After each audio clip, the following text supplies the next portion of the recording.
اسی زبان کے ذریعے ہم لوگوں کو گالیاں دیتے ہیں جو کہ دل آزاری کا سبب ہے، اسی زبان کے ذریعے جھوٹ بولتے ہیں، اسی زبان کے ذریعے غیبت کرتے ہیں، اسی زبان کے ذریعے فحش کلامی کرتے ہیں، اسی زبان کے ذریعے لوگوں کو برا بھلا کہتے ہیں۔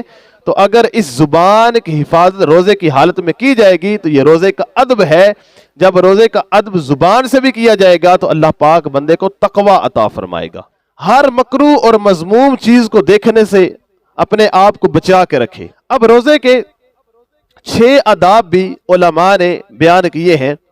سب سے پہلا روزے کا ادب یہ ہے کہ نگاہیں جھکا کر رکھے، انہیں ہر مذموم و مکروہ چیز دیکھنے سے بچائے، دل کو ذکر الہی سے غافل کرنے والی چیزوں سے دور رکھے۔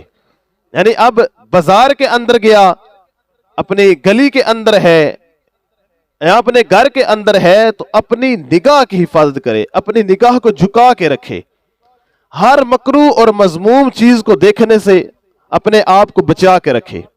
اس کے علاوہ اپنے دل کو ذکر الہی سے غافل کرنے والی چیزوں سے دور رکھے کہ میرا دل کے اندر خواہشات لے کے آ رہا ہے، میں یہ کھاؤں گا، میں وہ پیوں گا، اب سارا دن غفلت کے اندر گزار رہا ہے ذکر الہی سے، تو پھر تقوی اس طرح نہیں آئے گا۔ تو پہلا ادب یہ ہے کہ بندہ اپنی نگاہوں کو جھکا کے رکھے۔ دوسرا ادب یہ ہے کہ ہر ناجائز اور ناپسندیدہ چیز سننے سے کانوں کو بچا کے رکھے۔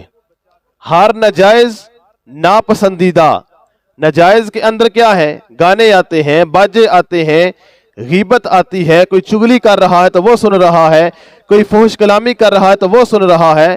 کیا کہ ہر ایک مذموم اور ناپسندیدہ چیز سے اپنے آپ کو بچا کے رکھے، اپنے کانوں کو بچا کے رکھے، کوئی ناجائز اور ناپسندیدہ چیز نہ سنے۔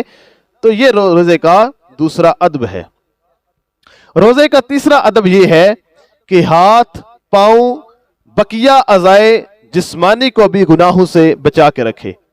اب ہاتھ کو گناہوں سے بچانا کیا ہے؟ اب ہاتھ کیا ہے؟ رشوت پکڑ رہا ہے، ہاتھوں سے پکڑا جو کہ حرام ہے، چوری کر رہا ہے، ہاتھوں سے کرے گا جو کہ حرام ہے، اب کسی کو مار رہا ہے، کسی کے ساتھ ظلم کر رہا ہے، کسی کے اوپر ظلم کے پہاڑ ڈھا رہا ہے تو ہاتھ کے ساتھ کر رہا ہے۔ تو اپنے ہاتھ کو حرام سے بچا کے رکھے، حرام کو نہ ہاتھ لگائے نہ حرام کی طرف ہاتھ کو بڑھائے۔ پاؤں کا کیا ہے؟ پاؤں ڈاکہ کرنے جا رہا ہے، چوری کرنے جا رہا ہے، زنا کرنے جا رہا ہے، الغرض کوئی بھی ناجائز کام کرنے جا رہا ہے تو پاؤں کے ذریعے چل کے جا رہا ہے۔ تو اب پاؤں کو بھی بچانا ہے، ہاتھوں کو بھی روزے کی حالت کے اندر گناہوں سے بچا کے رکھنا ہے۔ الغرض جسم کے ہر عضو کو گناہوں سے بچا کے رکھنا، یہ روزے کا ادب ہے، اور یہ ادب نمبر 3 ہے۔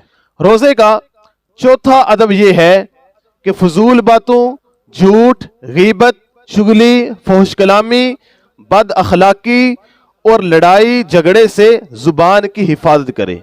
یعنی چوتھا ادب یہ ہوا کہ روزے کی حالت کے اندر ہم نے اپنی زبان کی حفاظت کرنی ہے۔ زبان کی حفاظت کریں گے تو یہ زبان کی حفاظت جو ہے ہمارے لیے تقوی کا باعث بنے گی۔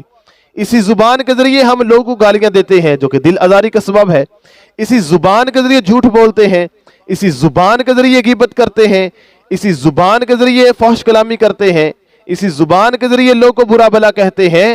تو اگر اس زبان کی حفاظت روزے کی حالت میں کی جائے گی تو یہ روزے کا ادب ہے۔ جب روزے کا ادب زبان سے بھی کیا جائے گا تو اللہ پاک بندے کو تقوی عطا فرمائے گا۔ روزے کا 5واں ادب یہ ہے کہ خالص، حلال و پاکیزہ رزق سے افطاری کرے۔ حرام یا مشکوک مال سے افطار کرنے والا ایسے ہے جیسے وہ شخص جو گھر اچھی طرح تعمیر کر کے مکمل ہونے کے بعد اسے گرا دے۔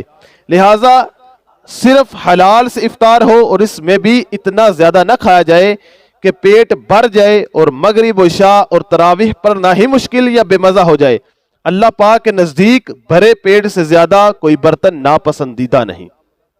تو اب 5واں ادب یہ ہے کہ سارا دن روزہ رکھا ہے، روزہ رکھنے کے بعد جب افطار کا وقت ہے تو روزہ کھولنا، روزہ افطار کرنا بھی ایسے مال سے ہے کہ جو حلال، پاکیزہ ہو، طیب ہو،